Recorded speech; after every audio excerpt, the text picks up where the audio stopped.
This is CGTN, China Global Television Network.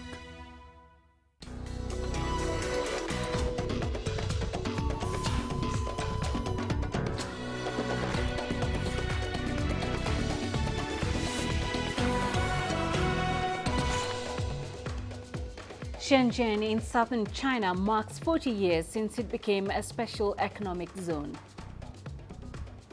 Hundreds of volunteers helping to limit the spread of a fire on Africa's tallest peak, Mount Kilimanjaro. And why one Egyptian man is content with doing away with modern telecommunication gadgets. This is Africa Live. A warm welcome. I am Peninah Karibe. Also coming up this hour. World Standards Day is marked globally under the theme of protecting the world's environment. And in sports, Tanzania's Taifa Stars seek turnaround in fortunes following home loss to Burundi. We begin in southern China's Shenzhen, which is marking 40 years since it became a special economic zone, which has led the country's opening up. A ceremony took place there this morning with the Chinese president laying out his vision for the city. Tangbo has more. More than 800 participants gathered as Chinese President Xi Jinping called on the special economic zone to keep contributing to the nation's journey to become a strong socialist modern country. Shenzhen will build the first demonstration zone of socialism with Chinese characteristics. As a model city of socialist modernization, it will comprehensively deepen reform and expand opening up, and it must promote the construction of the Guangdong, Hong Kong, Macau Greater Bay Area, enrich the implementation of one country, two systems, and take the lead in achieving socialist modernization. Entrepreneurs and workers also spoke at the celebration. Both have made serious contributions to the enormous changes Shenzhen has witnessed over the past 4 decades. But the past 40 years could just be the beginning. China unveiled a detailed plan Sunday to deepen reforms and introduce new pilot schemes to Shenzhen. The plan's stated aim is to transform the city into a leading example of socialism with Chinese characteristics. The plan outlines wide-ranging reforms to be implemented in Shenzhen, including in the legal, financial, technological, institutional, and social sectors. 新时代经济特区建设 The construction of special economic zones in the new era should uphold socialism with Chinese characteristics. We will move forward towards a new development stage, implement the new concepts, promote high-quality development, and build a new pattern. We will advance reform and opening up from a higher starting point and begin a new chapter in building special economic zones. Driven by the development of the Guangdong, Hong Kong, Macau Greater Bay Area, as well as the promise of these new pilot schemes, expectations are high here that Shenzhen will push forward and strengthen China's reform and opening up. Tangbo, CGTN, Shenzhen, Guangdong Province. Daikai takes a brief look at the history of Shenzhen as a special economic zone and the key moments in its development. This is the heart of Shenzhen's tech sector. With more than 200 industrial parks starting the map in Nanshan district, the area has over 1,000 high-tech startups. The city is an innovation paragon for China, as hundreds of futuristic high-rises dominate the skyline. But 40 years ago, it was nothing more than a small town bordering Hong Kong. It came into the limelight after China designated it as the vanguard of the country's reform and opening up. How do we innovate the structure to unleash productivity potential in the special economic zone? The concept was unprecedented back then. The only way to explore was to test through trial and error. From the first stock issuance to the establishment of its first stock exchange, the city has been pressing ahead with what's known as Shenzhen Speed. Is not only the first city in the country to reform an income distribution system, but also the first to start project bidding. Shenzhen took over 1,000 top spots in rankings of wide-ranging reforms nationwide over the past 40 years. As recently as March this year, the southern metropolis pressed on to optimize business environment, empowering the initiative with an edge at its fingertips: technology. At the same time, Shenzhen has launched a reform experiment of state-owned enterprises and carried out a series of similar projects in healthcare, fiscal budgets, and land administration. We should speed up in-depth reform and opening up in the Qianhai Cooperation Zone and join hands with Hong Kong and Macau to further open to overseas and make better use of global resources to continue support for the development of the Guangdong, Hong Kong, Macau Greater Bay Area. More than just another densely populated city in China, Shenzhen has heavily depended on innovation. It's leading the game in fields such as metamaterials, gene sequencing, and flexible display, and is home to technology giants such as Huawei, Tencent, and DJI. New enterprises sprout like mushrooms here in the subtropical climate of Shenzhen. It is home to around 17,000 high-tech startups with a production value of 2.62 trillion yuan. It's built up more than 46,000 5G base stations, becoming the first city in China to have full-scale 5G network coverage. Scientific and technological innovation and institutional innovation go hand in hand. In the future, we will further explore the system of scientific research and talent services, forming a new pattern with which Shenzhen and Hong Kong can jointly serve the development of the Greater Bay Area and build an innovative national environment. A year ago, Shenzhen was designated as a demonstration pilot zone to prepare for more pressing tasks on the city's agenda. It went from zero to one of the core engines for the Greater Bay Area and is expected to turn the area into a vibrant, world-class city cluster someday. Dakai, CGTN. China is piloting a digitized version of its currency, the renminbi. Different from other fintech platforms, the digital renminbi is set to be managed by the Chinese central bank and major banks throughout the country. Omar Khan reports. Like most of China's tech innovation, it hails from right here, Shenzhen. So it comes as no surprise that the southern Chinese city is piloting the country's first digital renminbi currency, which could lead to major changes for the future of transactions. Some 10 million yuan's worth of digital renminbi is being distributed here in Shenzhen, often called China's Silicon Valley. Though only based in one of the city's districts, and with the currency being distributed through a lottery, there are promising signs for the future of payment. A new kind of the money settlement and clearing system. The individual saving accounts can directly link with the central bank account. So it will help the central bank have a better assessment and understanding of their monetary policies. And on top of that, obviously, it will increase the efficiency of the money flows. But perhaps the most obvious question surrounding this new form of fintech is how private and secure can it be, especially with oversight from a central banking authority. Everyone using the Alipay, WeChat Pay, or the Union Pay, or if you go to the overseas, you have the MasterCard or debit cards. Every transaction will be recorded. The privacy will be protected at the maximum, right? Not because it is not decentralized, but the technologies such like the encryptable protections and the distributed ledger system, right? Those two things make sure that the individual's wealth account will be protected at maximum levels. But even with the emphasis on security, some industry insiders working in blockchain and app development still believe more attention should be placed on user protection. The point of digital currency is a step in the direction where everything becomes decentralized and the control is more in the hands of the people and less in the hands of the centralized organizations. Eventually we can get to a point where decentralized currency can be a adopted thing across the world. I think what makes it interesting is that it can essentially be an international currency, which is great. Looking at how renminbi is as a currency, I think having a more open, centralized currency that can be used for trading cross-border, that's really important. Currently, residents lucky to win the lottery and be awarded with 200 yuan's worth of digital currency can only spend it at select locations. This leaves the door wide open for greater developments in cross-border trade and business. So that is a new stage of the global trading settlement system. I believe the potential of that is going to be enormous. And it will improve the international trade, it will improve the international payment safeties, and also improve the convenience of the import-export industries. With plans already marking Shenzhen's development for the next 5 years and beyond, the realities of truly moving to a cashless society don't seem that far off. Omar Khan, CGTN, Shenzhen.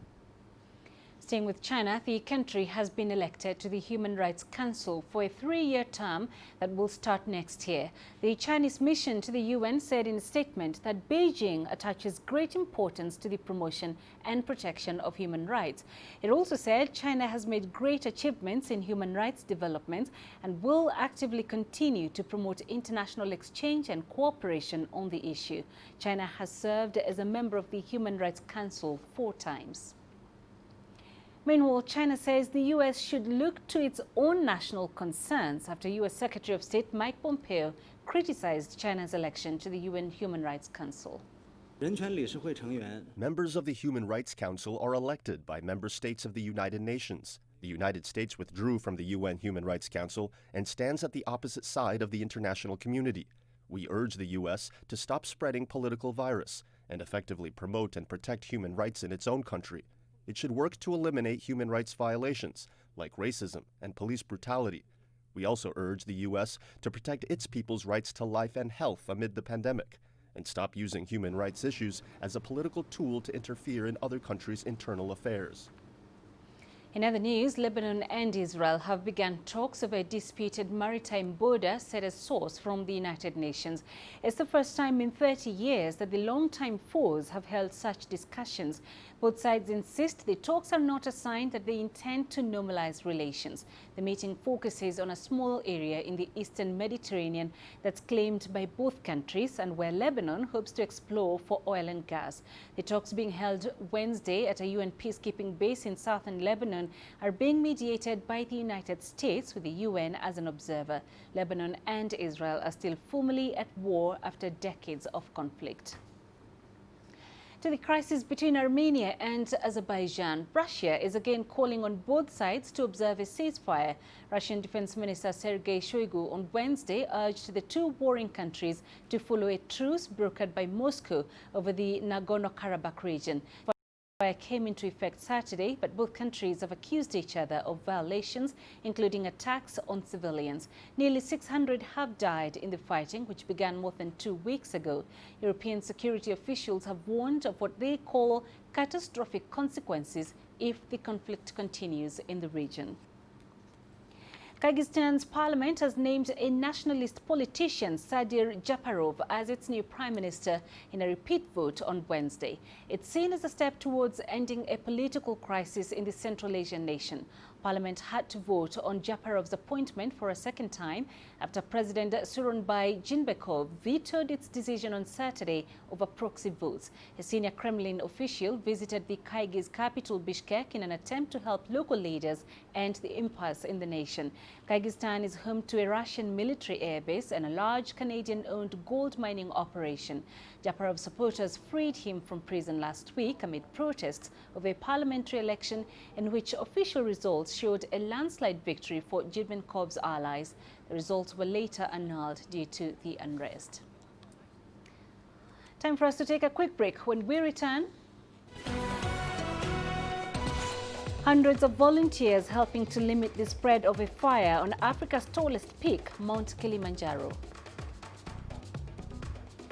And why one Egyptian man is content with doing away with modern telecommunication gadgets.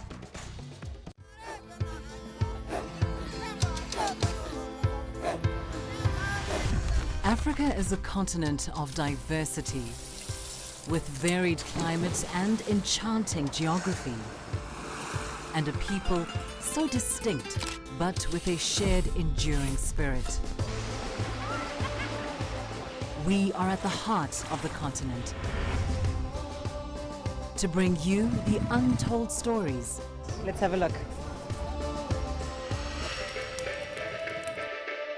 We celebrate Africa as it shapes its own destiny. Aden, Tunis, Cairo, Juba, Johannesburg, Ethiopia, Tanzania. Africa Live. Find your voice. I try to not let it affect me, but there are days when it does. I'm a human being. And to see patients in a hospital bed and their family members are not there, there's no one there to hold their hand, that human touch, you know?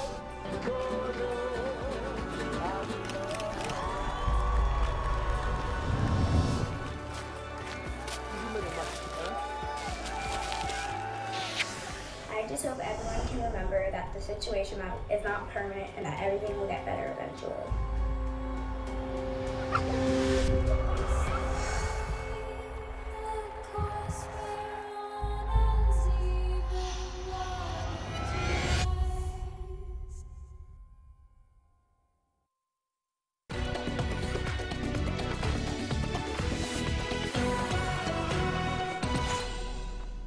On to Tanzania, where volunteers have managed to limit the spread of a fire on Africa's tallest peak, Mount Kilimanjaro.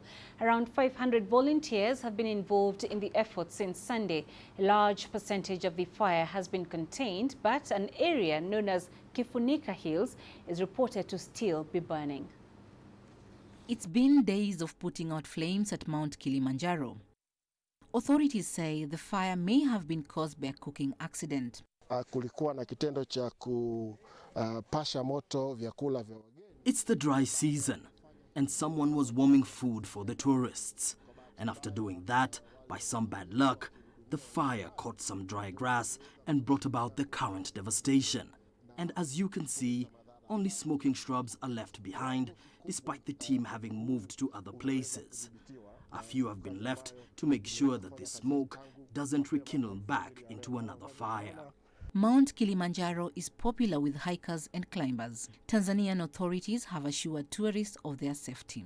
Shughuli za utalii zinaendelea na kama ambavyo tourism activities are still going on. And as you can see along this road, the fire has been contained and our teams will be on standby at any time to make sure all tourists ascending and descending Mount Kilimanjaro won't be injured by the fire. We will put more effort to make sure we contain this fire. After the smoke goes down is when we will determine the size in acreage of the affected forest. But so far so good. It's only the shrub area, which by the very nature of the mountain fires, its containment is always possible. Mount Kilimanjaro is the highest single freestanding mountain in the world, with a height of 5,930 meters and home to a number of unique plant and animal species. Experts say it is unlikely the fire could lead to the extinction of any species, but there is the possibility that animal numbers could be drastically reduced. Chamhono, CGTN. Somalia has been marking the third anniversary of the Mogadishu bombing that claimed the lives of 580 people. On 14th October 2017, a truck loaded with explosives blew up at the busy Zobe intersection in the Somali capital. The government blamed the Al-Shabaab terror group, but the Al-Qaeda-linked group denied responsibility for the attack. The bombing is regarded as the biggest terror attack in the country. Memories of the attack are still fresh in the minds of many. Security analysts say many lessons were learned from the attack. I was one of the victims of this attack. I sustained a minor injury. I got injured in the head. I was in the Zobe building and it collapsed. The Zobe attack brought about a lot of changes. The government carried out a major security reform. It blocked many roads. Security agencies are now alerted. Other sectors, like the health sector, raised their level of preparedness. The number of hospitals increased. Tunisian President Kais Saied and the acting special representative of the UN Secretary-General Stephanie Williams have discussed preparations for the first face-to-face meeting of the Libya Political Dialogue Forum to be held in Tunisia in early November. Williams, who is also the head of the United Nations Support Mission in Libya, thanked Tunisia for its support for the Libyan peace talks. CGTN's Adnet Shawashi tells us more. The head of state reaffirmed Tunisia's position regarding the Libyan crisis, aimed at finding an intra-Libyan political settlement based on a comprehensive approach that preserves the unity and sovereignty of Libya, far from any foreign interference. Tunisia is ready to mobilize all the human and material resources necessary to contribute to the success of this event. Tunisia is not in competition with anyone. The objective is to find a peaceful settlement to the crisis in this brotherly country. Stephanie Williams briefed the Tunisian president on the conclusions of the Berlin conference on Libya held in January 2020. She also gave him an overview of the preparations of the UN mission in preparation for the Libyan Political Dialogue Forum to be hosted by Tunisia in early November. This represents a real opportunity to achieve a breakthrough in the Libyan political process. The resumption of talks on the Libyan issue through the holding of an intra-Libyan political dialogue forum is one of the recommendations of the Berlin process.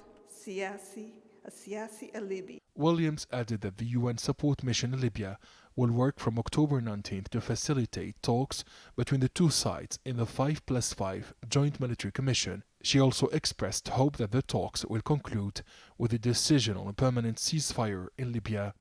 The Libyan Political Dialogue Forum, scheduled to take place in Tunisia, will discuss the necessary preparation for holding, as soon as possible, the Libyan presidential and parliamentary elections and establishing an executive branch capable of serving the Libyan people. In a reference to the head of the Government of National Unity, Faiz al-Sarraj, and Marshal Khalifa Haftar, acting special representative of the UN Secretary-General, noted that one of the recommendations received by UNSMIL following its consultations with several Libyan groups is that current leaders will not run for the next elections. Stephanie Williams pointed to what she described as the sincere willingness of Libyan stakeholders to achieve national reconciliation. President Kais Saied declared that Tunisia is not in competition with anyone and that his objective is to reach a peaceful settlement to the crisis in this brotherly country. Abdel Shawishi, CGTN, Tunis. The Libyan National Oil Corporation says it has lifted a force majeure of its biggest oil field, Al Sharara. The move follows an agreement between the corporation and the eastern-based Libyan National Army, pledging fair distribution of oil revenues. The resumption of oil production in Al Sharara introduces further stability in Libya's oil market and promises economic recovery for the country. CGTN's Adel Mahroui reports.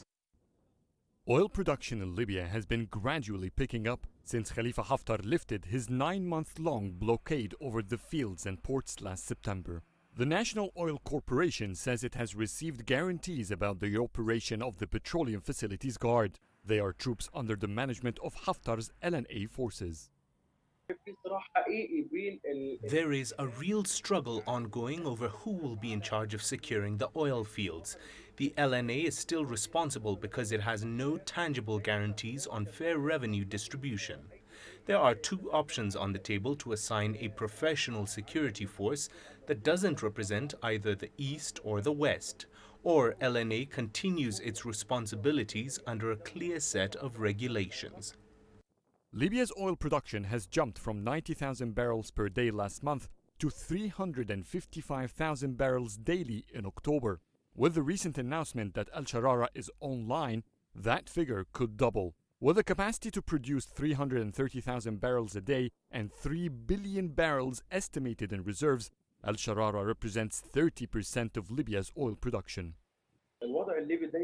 The crisis in Libya remains fragile. One bullet or one word could overturn all agreements. This new arrangement could last because all signs coming from the security talks held in Egypt are positive.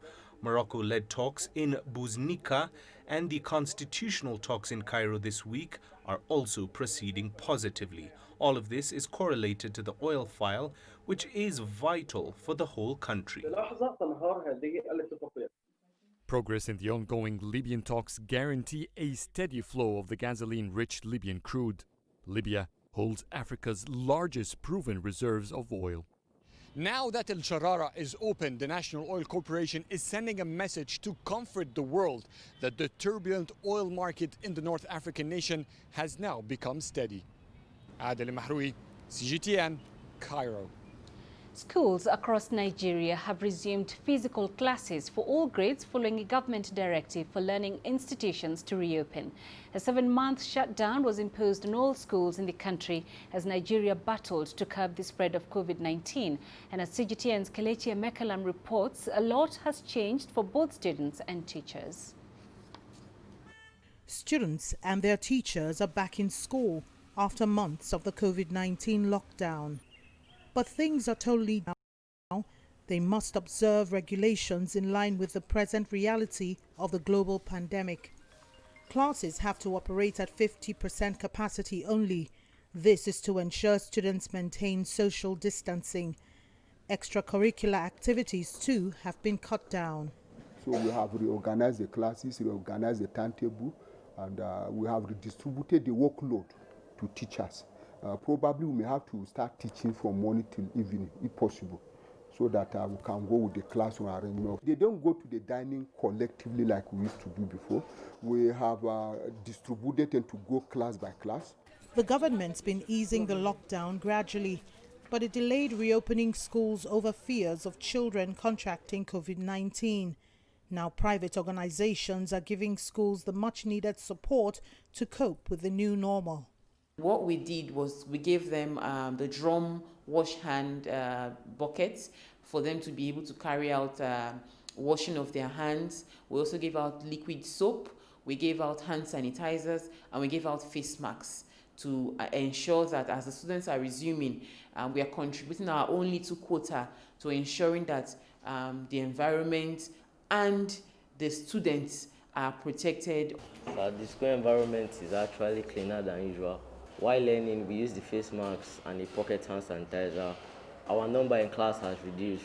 We don't shake hands anymore. We just, from a distance, we talk to each other. Schools across Nigeria were shut down in March following the outbreak of COVID-19.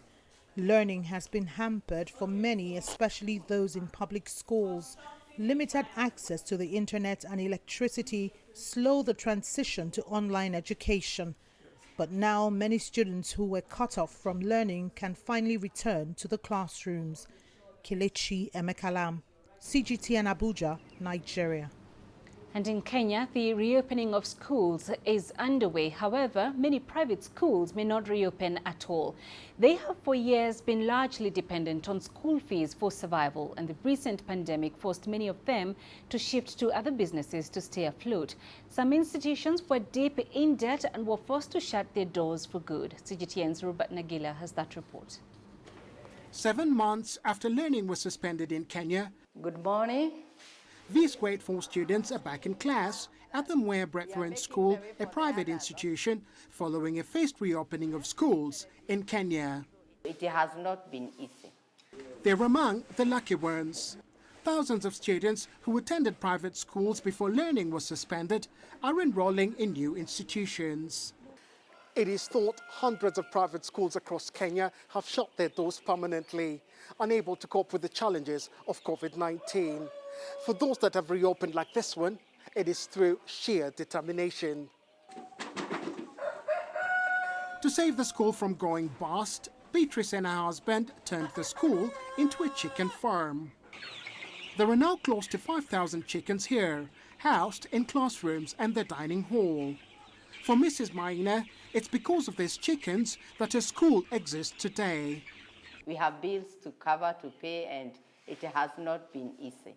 And that is why as a school, we also went into chicken layering, though we created some classes so that we can accommodate our pupils. When you heard of Corona, the school calendar was meant to resume in 2021, but the sudden reopening of schools caught them off guard. There's also the question of teachers. Many of those who previously taught here will not be returning. Some of them went and ventured into other businesses, and they have indicated they are not coming back. So we will do interviews for other teachers. There are those that have come back. And they are needed.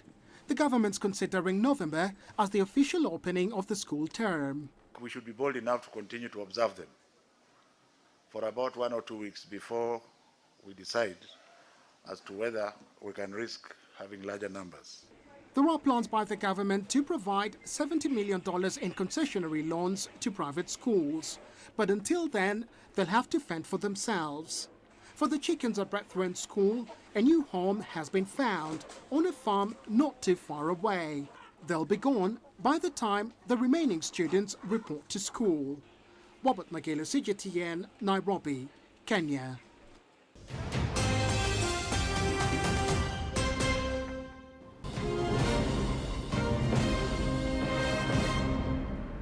Okay, let's now remind you of our top stories. Shenzhen in southern China is marking 40 years since it became a special economic zone, which has led the country's opening up. A ceremony took place there this morning with the Chinese president laying out his vision for this city. Kyrgyzstan's parliament has named a nationalist politician, Sadir Japarov, as its new prime minister in a repeat vote. It's seen as a step towards ending a political crisis in the Central Asian nation. President Sooronbay Jeenbeekov had vetoed a previous decision on Saturday over proxy votes, and volunteers in Tanzania have managed to limit the spread of a fire on Africa's tallest peak, Mount Kilimanjaro. Around 500 volunteers have been involved in the effort since Sunday. A large percentage of the fire has been contained, but an area known as Kifunika Hill is reported to still be burning. Coming up in business news.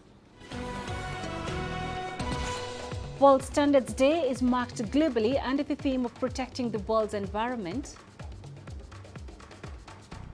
And Tanzania projected to grow by 5.5% this year.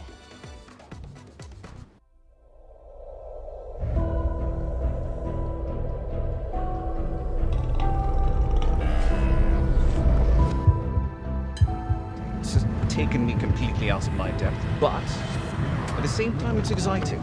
It's new, it's different, it's a challenge. It's really exciting.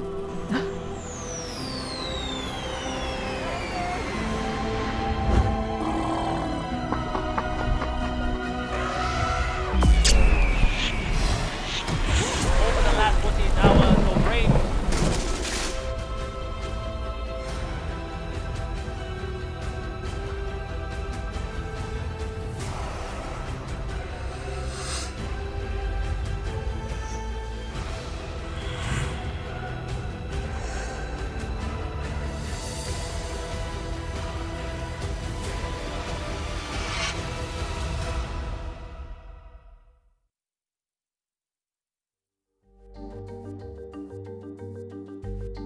Africa Live. Find your voice.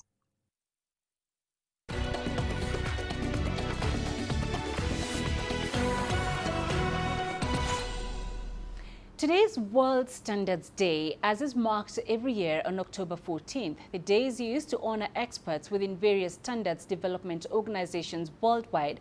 This year, the day recognizes the role of standards in supporting environmental conservation by reducing the impact of industrial production, facilitating reuse of limited resources, and improving energy efficiency. In Kenya, the day is being marked on various online platforms due to coronavirus restrictions on public gatherings. Retired Lieutenant Colonel Bernard Njiraini is the Managing Director of the Kenya Bureau of Standards and joins us via Skype from Nairobi. Mr. Njiraini, thank you very much for joining us. So this year's event comes at a time of reduced production due to the coronavirus pandemic. How will your organization ensure that companies stick to environmental safeguards while ramping up production to regain lost time? Thank you, Peninah, for interacting with us as we celebrate the World Standard Day, which is a day that we celebrate the importance of, the growing importance of the standards in the global economy. We do not have a challenge for now because quite a number of companies that we work with are certified with the ISO 14,000. Therefore, they are able to produce based on the good manufacturing practice. We do conduct product certification scheme that require manufacturers to establish quality assurance mechanisms and controls that ensures that their production system right away from the raw materials, in process and post-process processes are well structured and are well documented. Many of these companies are also, ISO, they have ISO 9001, 2015, and therefore we don't see any challenge in terms of themselves adhering to the requirements in their production system. And as you also, they are also certified to other food safety standards, 22,000. So in general, we can say as long as they continue, adhering to those standards, they will have no challenge in terms of ensuring that the environment is well protected. Okay, so Kenya and a lot of African countries have been seen as dumping ground for a lot of substandard products from abroad and even locally produced. How is your organization doing, or as far as winning this war? What are you doing? As Kenya Bureau of Standards, we do undertake conformity assessment, and we have pre-export verification of conformity to standards for goods that are coming overseas. I would say that we have a very elaborate conformity assessment program that ensures that goods are inspected from the country of origin. They are issued with certificate of conformity, and as they also come into a country through the point of entry at the border points, we do also do random risk-based random testing and inspection. And again, after they have also now been procured by various stores, supermarkets, we have market surveillance activities that ensure that those that are in supermarket stores are also sampled, taken to our labs, and our labs are also ISO certified 17025 to ascertain they meet the minimum requirement based on the standards for those goods. All right, thank you very much for those insights. We've been speaking to retired Lieutenant Colonel Bernard Njiraini. He is the Managing Director of the Kenya Bureau of Standards, joining us via Skype here in Nairobi. Now, Tanzania's central bank expects the country's economy to grow by 5.5% this year. Key indicators remain positive despite the COVID-19 pandemic's adverse effects on the global economy. CGTN's Daniel Kijo has more. It's a positive report from the Bank of Tanzania, with positive helpful results from all major economic indicators. The bank's Monetary Policy Committee is advising the central bank to continue implementing policies that promote low inflation. The committee says this will help the economy to continue to grow. The bank's governor says the MPC is satisfied with the government's fiscal policy, with its focus on developing infrastructure and bringing more revenue. The committee expects more growth through factors like good policies, a good domestic food supply, a stable exchange rate, moderate oil prices, and a significant amount of foreign exchange earnings. The inflation rate has also remained low, averaging about 3.3% in July-August of 2020 and expected to fluctuate between 3 to 5% in the coming year. Tanzania has also benefited from the increase in the price of gold during the COVID-19 period. The mining sector filled the gap felt by the tourism industry. Now, experts advise that the government should focus on improving the performance of the private sector to continue growing. Daniel Kijo, CGTN, Dar es Salaam. Date production in Tunisia is expected to reach nearly 335,000 tons during the 2020-2021 season. Tunisia is the world's biggest exporter of dates by value. Last year alone, the agricultural subsector contributed over $260 million to the North African nation's economy. CGTN's Adnan Shawashi reports from Tunis.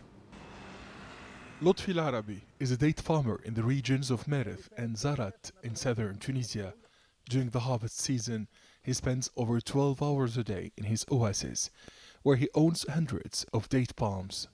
Date palms need care throughout the year in order to guarantee a good harvest. The season has just kicked off. I am very optimistic about the outcome, but I hope that the price of the harvest set by the state will cover my expenses. This sector is facing many challenges, especially the lack of agricultural labor. Harvesting dates requires one to be in a good physical condition. According to the National Institute of Statistics, this agricultural subsector provides over 30,000 direct and indirect jobs in Tunisia, but the outbreak of the COVID-19 pandemic has caused date exports to plummet. The general lockdown imposed in March 2020 to curb the spread of the virus blocked the export system. Consequently, 250 packaging, conditioning, and export companies were shut down. Many date farmers have abandoned their oasis because the cost of harvesting is too high, while they could not export to foreign markets due to the pandemic. If the second wave hits the country and paralyzes the distribution and export chains, tens of thousands of people will lose their jobs.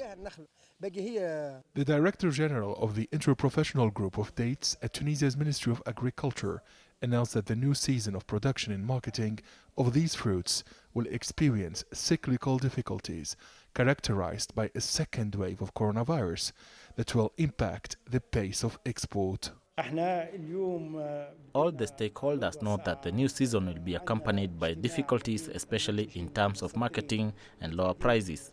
We are implementing a strategy to boost the domestic market and encourage local consumption of this product that's marketed to 83 countries around the world.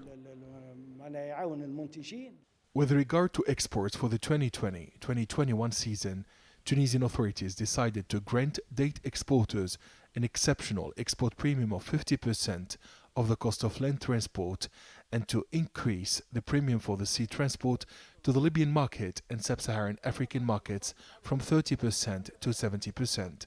The North African state also aims to diversify its export markets through better opening to the Asian markets. According to data from the World Food and Agriculture Organization FAO, Tunisia ranks 10th worldwide in terms of production of dates, 4th in the world in terms of quantities exported, and 1st worldwide in terms of export value.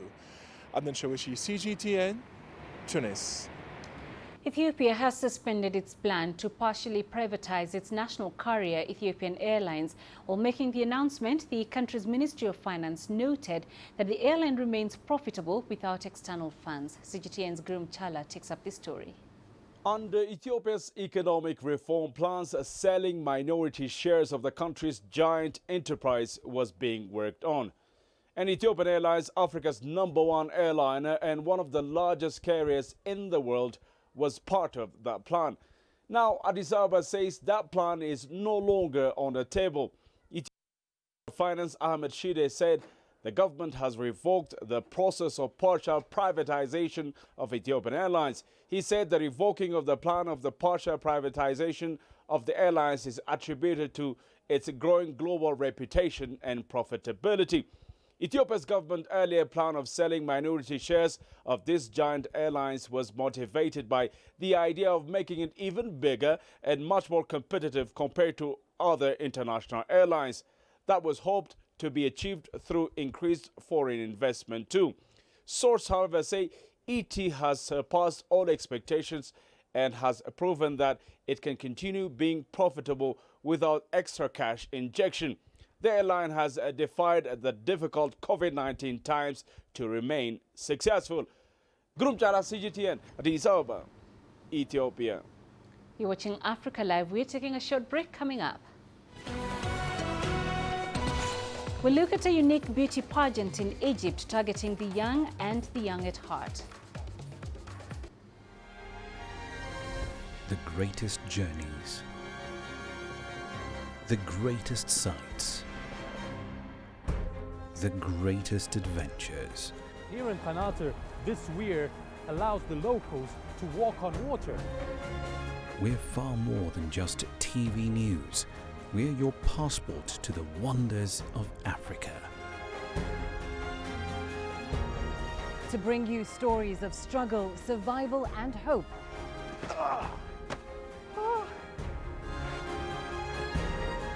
So let's explore.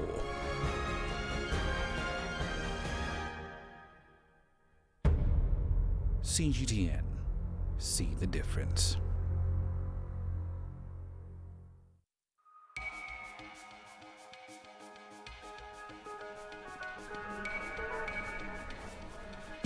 You're watching breaking news on CGTN.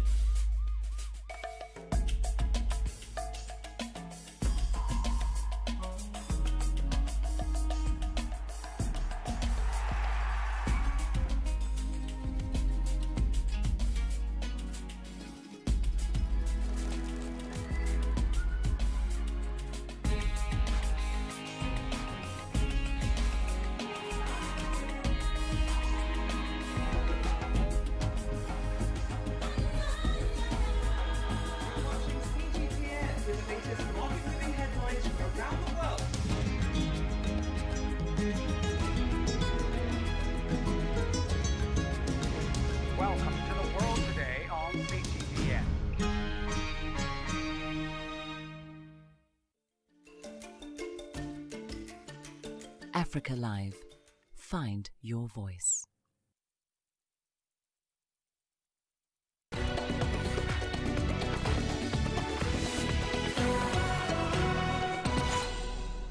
An Egyptian cosmetics company has launched the country's first beauty pageant for children. The competition aimed to find the most adorable boy and girl in the country, but with the COVID-19 pandemic interrupting the process, it turned into an online competition. Let's take a look. Looking for the perfect children to become the face of their products, an Egyptian company decided to launch the nation's first kids beauty pageant.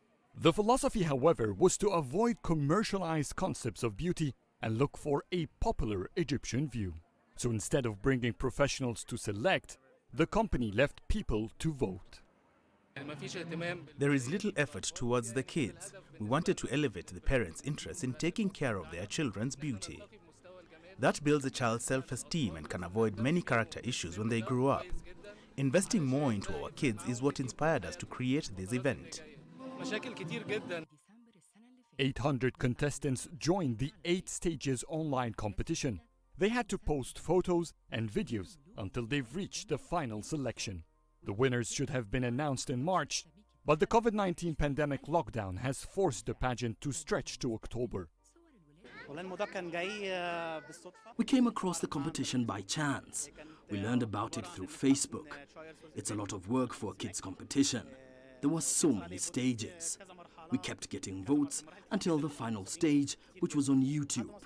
It was a great effort. Since her birth, we've established an Instagram and Facebook profiles for Tarlene. She already had followers. I always wanted her to become a model in the fashion industry.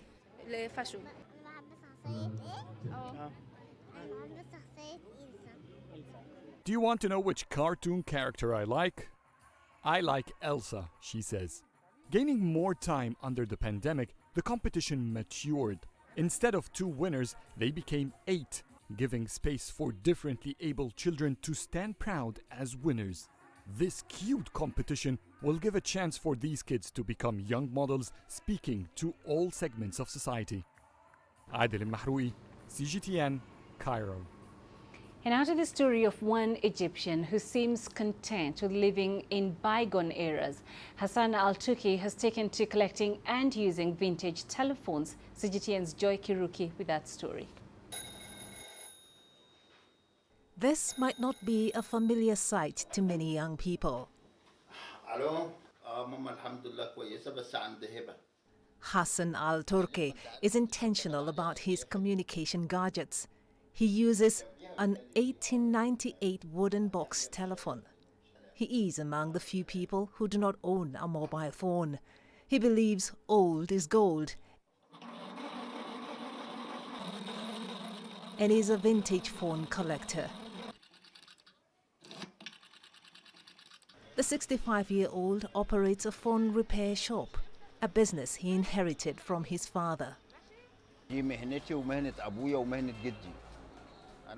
I love it because it's what we are good at.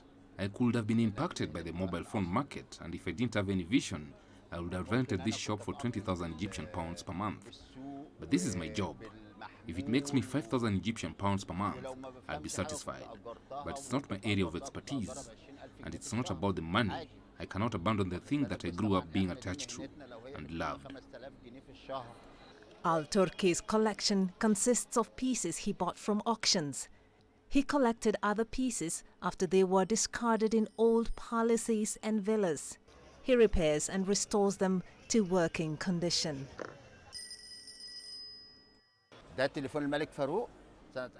This is King Farouk's telephone dating back to 1933. It is specifically used in the royal court. This is the phone that was gifted by the Siemens company to Thomson Hudson, the inventor and engineer. This is Charlie Chaplin's telephone. It is hung on the wall, and this one is to be placed on a desk. They are a pair.